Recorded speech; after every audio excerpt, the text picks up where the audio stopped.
ஏய், இது தேவையா உனக்கு? நான் அங்கிருந்து குடுக்குடுன்னு முந்திட்டு வந்தல்ல, இப்ப என்னாச்சு?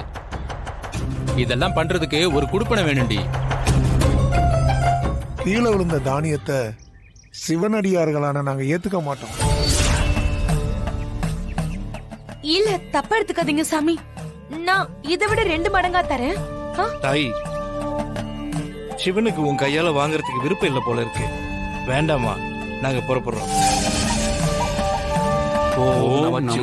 சாமி ஒரு நிமிஷம்.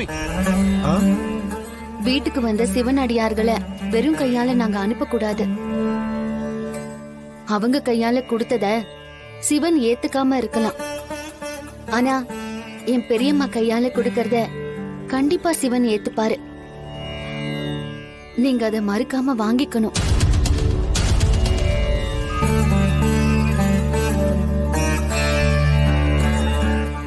சரிங்கம்மா. சரிம்மா. பெரியம்மா, அவங்களுக்கு உங்க கையாலேயே எடுத்துட்டு வந்து கொடுங்க. போய் எடுத்துக்கலாமா?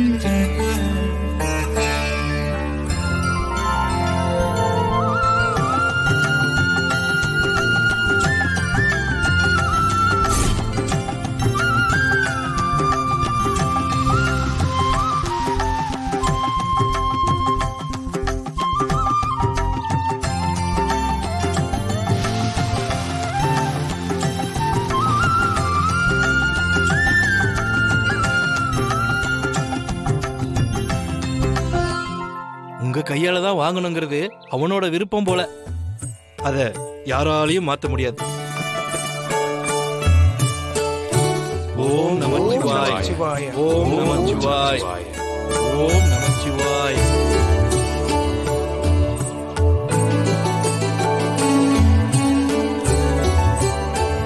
தானம் பண்றதுக்கு கூட ஒரு குடுப்பனை வேண்டியது இருக்கு. கௌரவத்துக்காக இல்லாம நல்ல மனசோடு கொடுக்கணும். அது இல்லனா அந்த குடுப்பனை என்னைக்கும் கிடைக்காது. சித்தி, இதெல்லாம் பெரியம்மாவை பார்த்து கத்துக்குங்க.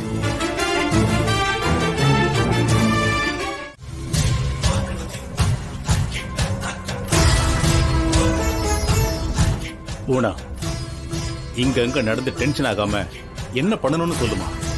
இல்லன்னு மாஸ்டர் பிளான் பண்ணி அந்த ஜானகியை ஜெயில சிக்க வச்சா அந்த ரகுராம் காப்பாத்தி கூட்டிட்டு போயிட்டான்.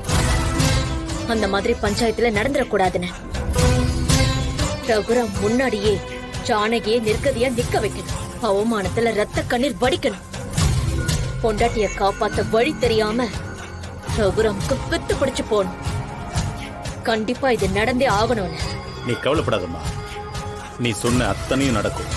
இந்த வாய் வார்த்தை வேலைக்கு ஆகாதுன்னு பஞ்சாயத்துல நம்ம எதிர்க்க போறது ரகுராம்ங்கிற சிங்கத்தை. அந்த ஆளு 2 பக்கமும் ஷார்ப்பா இருக்கிற கத்தி மாதிரி. அத சரியா ஹேண்டில் பண்ணலனா ஆபத்து நமக்கு தான். அதனால நான் சொல்றத பண்ணுங்க. சரி, நான் என்னமா பண்ணணும்?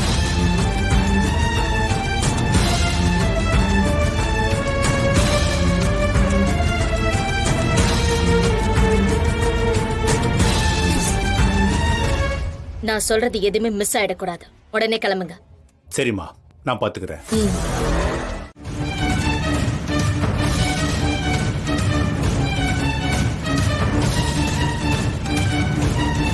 ரகுராமையாவோட தம்பி சிவராம் இந்த வழக்கை விசாரிச்சு ஒரு நல்ல தீர்ப்பா சொல்லட்டும்.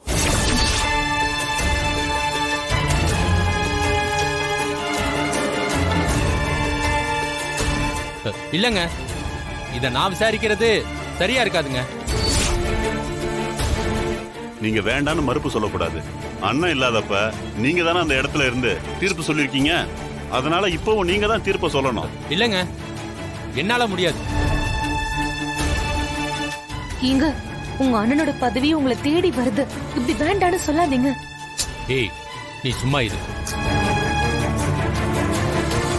அண்ணனுக்கு அடுத்த தலைவர் தான் நீங்க இத்தனை பேர் இருக்கீங்கல்ல. உங்கள யாராவது ஒருத்தர் இந்த வழக்கை விசாரிக்கணுங்க. அதான் சரியா இருக்குங்க.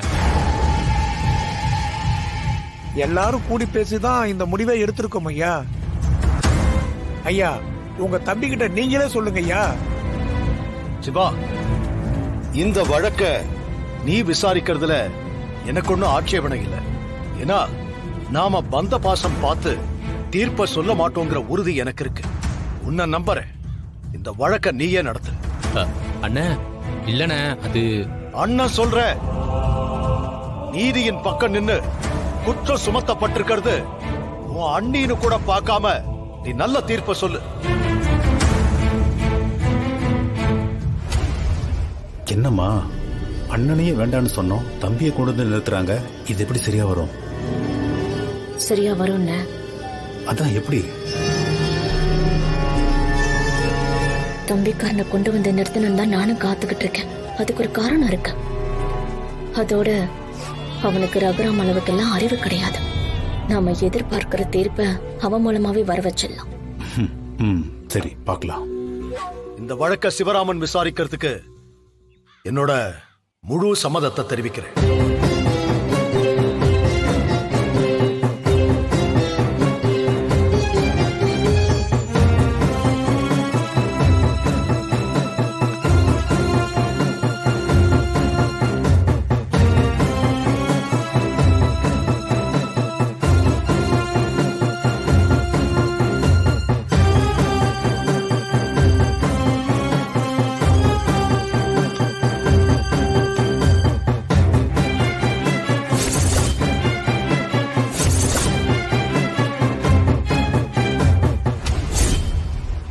நல்ல தீர்ப்ப சொல்லு.